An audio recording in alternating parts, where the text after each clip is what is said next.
Mean एक बहुत ज़्यादा पॉपुलर और सबसे ज़्यादा यूज़ होने वाला मेजरमेंट है। इसको कैलकुलेट करने के लिए जो हमें वैल्यूज़ दे रखी होती हैं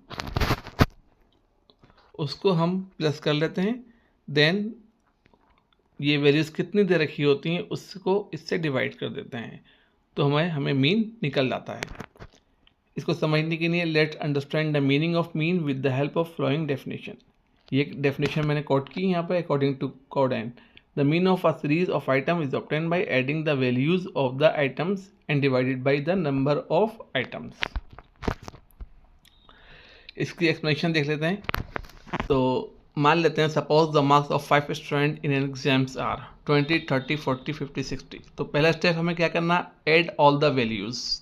तो 20 + 30 + 40 + 50 + 60 इज इक्वल टू 200।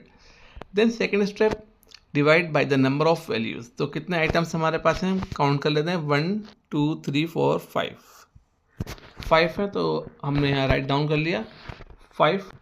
और देन मीन निकालने के लिए हम 200/5 और डिवाइड बाई 5, तो हमें 40 का आंसर मिल जाएगा। इस तरह से कैलकुलेशन करते हैं मीन की।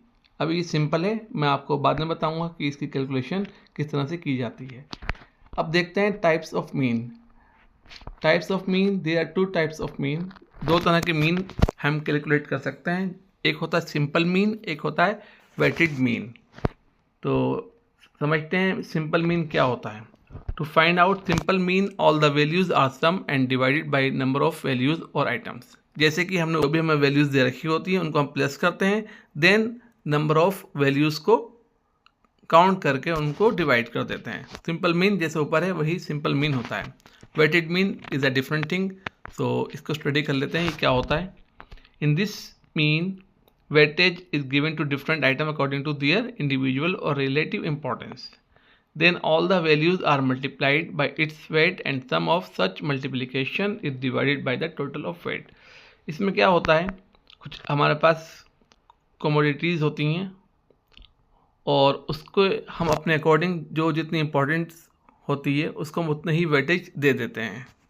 जैसे कि हम देख सकते हैं नीचे, फॉर एग्जाम्पल इंडेक्स नंबर है 125, 130, 140, 170, 180। जो जितनी वैल्यू का नहीं हमारा है हम उसको उतना हाईएस्ट वेट देंगे। जैसे 7 दे दिए हमने 125 को, 130 को दे दिए 5, 140 को दे दिए 4, 170 को दे दिए 1, 180 को दे दिए 3। ठीक, तो इसके बाद हम दोनों को मल्टीप्लाई कर लेंगे, 125 को 7 से करेंगे तो 875। इस तरह से सारी मल्टीप्लाई करने के बाद लास्ट 180 मल्टीप्लाई बाय 3 और ये हमारा 540। तो वेट को हम प्लस कर लेंगे तो इसको हम बोलेंगे W इज इक्वल टू 20 और WX हमारा हो जाएगा 2795। देन इन दोनों को आपस में डिवाइड कर देंगे तो हमारा वेटेज मीन निकल आएगा। Thank you.